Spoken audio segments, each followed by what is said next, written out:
जब गई तो वो अपने पीछे क्या छोड़ के गई। पहले तो मैं सर ये आपसे कहना चाहूँगा कि मेरे नज़दीक सेनेट जो है वो एक बड़ा सोबर किस्म का एक वो है चेंबर जिसके बीच में सब्सटैंटिव डिस्कशंस जो होनी चाहिए, बिकॉज हमें जो लोग इलेक्ट करते हैं वो पहले कहीं से इलेक्ट होके आते हैं। तो यहाँ अगर जो जिस तरह की गुफ्तगू यहाँ होती है, इंटरप्शन होती है, मेरे ख्याल में वो इस चैम्बर के उसके मुताबिक नहीं है। दोनों साइडों के ऊपर मेरा तो यही रिक्वेस्ट होगी कि हम एक दूसरे की आर्गूमेंट्स सुने, उससे डिसएग्री करें अगर करना है, लेकिन ये इस तरह जो चीज़ें मैं नेशनल असेंबली में देखता था वो यहाँ नहीं होनी चाहिए, बिकॉज हमारा एक लेवल डिफरेंट होना चाहिए। और ये मैंने दोनों साइड्स के लिए मैं रिक्वेस्ट करूँगा। तो क्या छोड़ के गए और वो किस लिए छोड़ के गए, मतलब कौन हमारी तस्दीक कर रहा है कि हमने वो छोड़ के गए। वो नेशनल अकाउंट्स कमेटी 15 दिन पहले उन्होंने नंबर छापे और प्रेजेंट गवर्नमेंट के जो मिनिस्टर्स थे उन्होंने उसके ऊपर साइन किया कि ये वाकई नंबर्स ठीक हैं। और वो नंबर्स क्या थे, जीडीपी ग्रोथ जो है पिछले साल 5.74 थी, इस साल उन्होंने कहा 5.94 है, तो तकरीबन 6%। एग्रीकल्चर ग्रोथ जो थी वो 4.4%, इंडस्ट्री ने 7.2, लार्ज स्केल मैन्युफैक्चरिंग 10.5 और मार्च में 27%। ये नंबर जो हैं ये नेशनल अकाउंट कमेटी के हैं। सर्विसेज 6.2%, रेवेन्यू 29% बढ़े, 29% बढ़े, 6.1 ट्रिलियन की तरफ जा रहे हैं। और उसमें मैं अप्रिशिएट करूंगा कि मिनिस्टर ऑफ फाइनेंस गए एफबीआर में और उन्होंने तारीफ की कि ये जो प्रोग्रेस हो रही है बड़ी अच्छी प्रोग्रेस हो रही है। उसके बाद एक्सपोर्ट्स हैं वो 27% बढ़ी और पहली दफ़ा ये $32 बिलियन पे जाएंगी। फिर रेमिटेंसेस जो हैं वो 19 बिलियन 18 में थी और अब ये तकरीबन 31 बिलियन पे जाएंगी। ये इसमें भी 7.5% का ग्रोथ रेट है। करंट अकाउंट डेफिसिट आजकल आपको मालूम है, ये अभी तो इस हुकूमत को भी समझ आ रही है कि ये जो कमोडिटी सुपर साइकिल है दुनिया का वो अफेक्ट कर रहा है।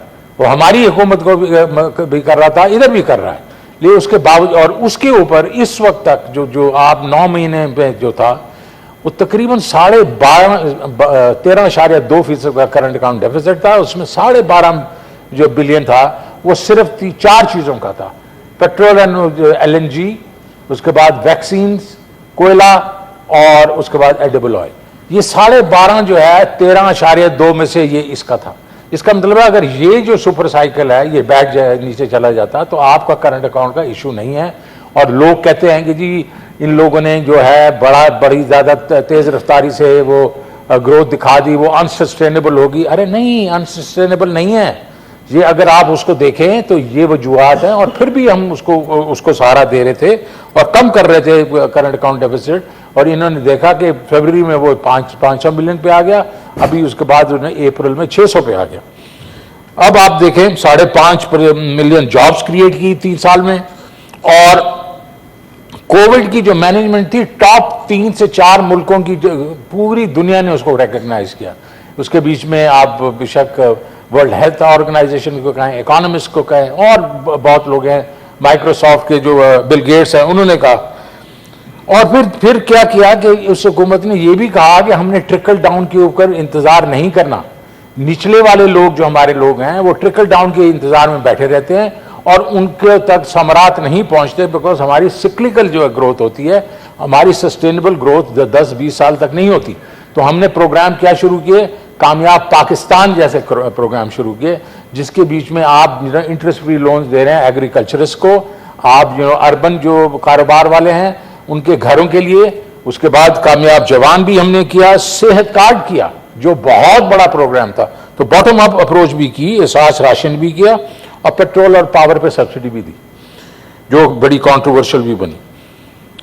फॉरेन एक्सचेंज रेट जो है वो 1-2 मार्च को 178 पे था, स्टॉक एक्सचेंज 46,400 पे थी। और आपके काइबोर जो था जिस पे आप जो बैंक्स जो लैंड करते हैं उसके बाद अपना मार्जिन रख के उनके जो काइबर जिसको कहते हैं इंटरबैंक जो रेट होता है वो 11% पे था। अब क्या हुआ, जैसे ही हम गए तो उसमें मैं बिल्कुल किसी के ऊपर वो नहीं कहूँगा कि लोगों को नहीं मालूम कि वो क्या कर रहे हैं या नहीं कर रहे हैं। जितना मैं अक्लमंद हूँ मेरे से ज़्यादा लोग और भी अक्लमंद हैं। आयशा बीबी बैठी हुई हैं, मुझे बहुत रिस्पेक्ट है इनकी और इनके जो वो हैं हस्बैंड हैं तो मैं उनका बड़ा फैन हूँ। तो ये सारे बड़े अक्लमंद लोग हैं, लेकिन जिस तरीके की हुकूमत बनी, जितने 13 पार्टीज थी और उसके बीच में एक डिसीजन मेकिंग में जमूद आ गया।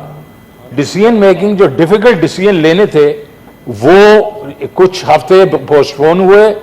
उन 4 या 5 हफ्तों के बीच में जब आप डिसीजन नहीं ले रहे और एक बड़ा इदारा जिसका आपने अपने साथ लेके चलना है और वो है IMF और उसके ऊपर ही मुनसर है कि जब तक आप उसको साथ नहीं लेके चलेंगे तो Asian development bank, world bank, China, Saudi Arabia कोई आपको सपोर्ट नहीं करेगा। तो वो एक किस्म से उसकी वजह से एक किस्म से आपके फॉरेन करेंसी रिजर्व जो है वो डिप्लीट होने शुरू हो गए। मार्केट में जो आपकी जो है नर्वसनेस आई, जब मार्केट में नर्वसनेस आई तो आपका रुपया भी जो है वो प्रेशर में आ गया, स्टॉक मार्केट भी प्रेशर में आ गई और उसकी वजह से एक किस्म से इन्फ्लेशनरी जो है वो मतलब इम्पैक्ट आया और आपके इंटरेस्ट रेट्स भी बढ़ गए, 4% से बढ़ गए।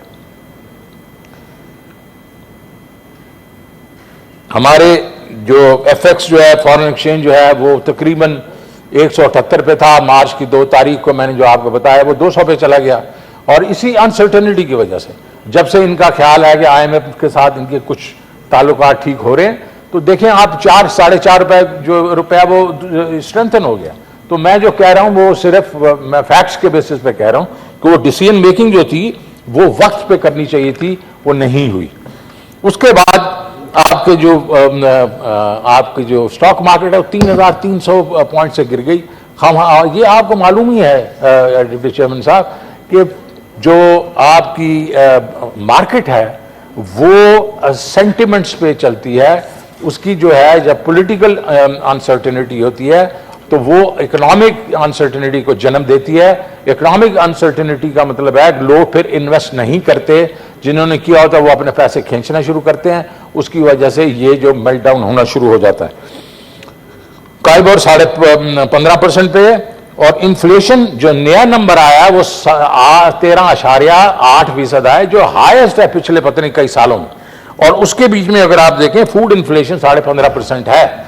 तो ये चीजें जो हैं अगर हम इसको मुलाजा करें तो मेरे नजदीक इस वक्त हमने क्या करना है। मंथ ऑन इन्फ्लेशन जो है वो तकरीबन जो प्याज है वो 29% से बढ़ गया है। जो आपकी गंदम है वो 1100 से 1522 पे चली गई है। इलेक्ट्रिसिटी का ये दिखा रहे हैं कि इलेक्ट्रिसिटी नीचे 15% मतलब कम हो गई है। ये मुझे ज़रा थोड़ा इसके ऊपर एक किस्म क्वेश्चन मार्क है कि इलेक्ट्रिसिटी तो पिछले से बढ़ रही थी, पिछले महीनों में उन्होंने नेपरा ने भी बढ़ाई है, तो ये 15% कैसे कम हो गई है एक महीने में। और उसमें पेट्रोल का जो आपको मालूम है इन्होंने सिर्फ 13.8 में सिर्फ 3% का दिया है, हालांकि पेट्रोल जो है 20% बढ़ा है। तो इन्होंने एवरेज लिया है उसको, तो उस लिहाज से हुआ होगा। दूसरा जो बहुत बड़ी चीज हो रही है जिस पे फाइनली मतलब मुर्गियां बढ़ गई हैं, कुकिंग ऑयल जो है वो 600 रुपए से बढ़ गया है। अब अगर आप देखें एक और बहुत बड़ा जो मसला आ रहा है जो कि ये तवज्जो नहीं दे रहे हैं, वो इंडस्ट्रियल प्रोडक्शन उससे इफेक्ट होगी और वो है लोड शेडिंग।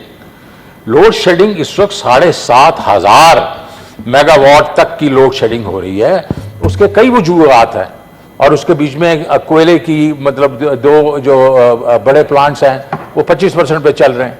उसके बाद 3 और बड़े प्लांट्स हैं जो फर्नेस ऑयल पे चलने तो वो बंद हैं। इसी तरीके से ये जो LNG जो है मैंने खरीदी है, काफ़ी महंगी खरीदी है, लेकिन LNG का भी फुकदान है। तो इस वजह से आपकी लोड शेडिंग अगर होगी, इलेक्ट्रिसिटी कम मतलब होगी पैदावार के लिए, तो आपकी ग्रोथ अफेक्ट होगी। लेकिन लोड शेडिंग एक बहुत बड़ा इशू है।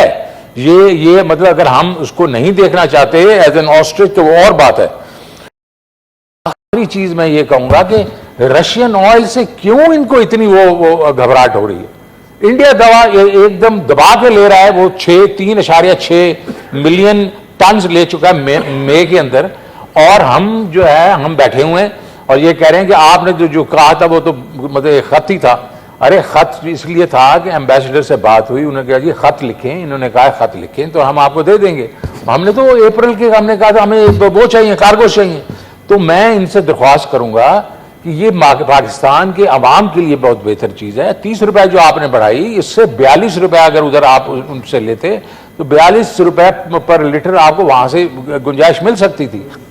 तो एक दफा फिर हम ये रिक्वेस्ट करेंगे कि अगर हमारा अंकल सैम कहता है कि भाई ये तुम मत करो, तो उनको हम कहेंगे यार इंडिया तो कर रहा है, श्रीलंका कर रहा है, तो आप हमें क्यों आपने रोका हुआ है। तो ये जो है इस वक्त मेरे ख्याल में एक किस्म से मैं कॉल अटेंशन नोटिस यही था कि जनाब डिसीजन लें। डिसीजन जब आप नहीं लेंगे, सख्त डिसीजन नहीं लेंगे, तो होता है उतार चढ़ाव होता है। किसी वक्त आपकी इकॉनमी बड़ी ठीक जा रही होती है, उस वक्त आपको सख्त डिसीजन नहीं लेने होते, लेकिन कई दफा आपको ये लेने पड़ते हैं। और जो सिंगल पॉइंट मैं आप इनको कहना चाहता हूं और मेरे ख्याल में कोशिश कर रहे हैं, और वो ये है कि IMF के साथ इनको प्रोग्राम करना पड़ेगा। और जब तक वो नहीं करेंगे, बाकी जो मुल्क हैं और जो बाकी इदारे हैं वो इनको नहीं पैसे देंगे। और वो फाइनेंस मिनिस्टर मिफ्ता ने CNN के साथ जो इंटरव्यू है उसमें एक तरह से कह दिया कि हमें जो है वो मुश्किल पैदा हो रही है और वो हमें डिफिकल्ट डिसीजन लेने पड़ेंगे। और उसके ऊपर मैं चाहूंगा कि ये जो जमूत था पिछले 6 हफ्ते का, उसने हमारी मीशत को बहुत नुकसान पहुंचाया है। हमारा तो सर्टिफिकेट आ गया जनाब, हमने क्या किया, वो जो मर्जी कहते रहेंगे। वो नेशनल अकाउंट कमेटी के जो नंबर्स आए हैं, जो इन्होंने साइन ऑफ किए हैं, वो सारे नंबर्स आप देख लें, एक्सपोर्ट्स और रेमिटेंसेस और रेवेन्यूज और वगैरह वगैरह।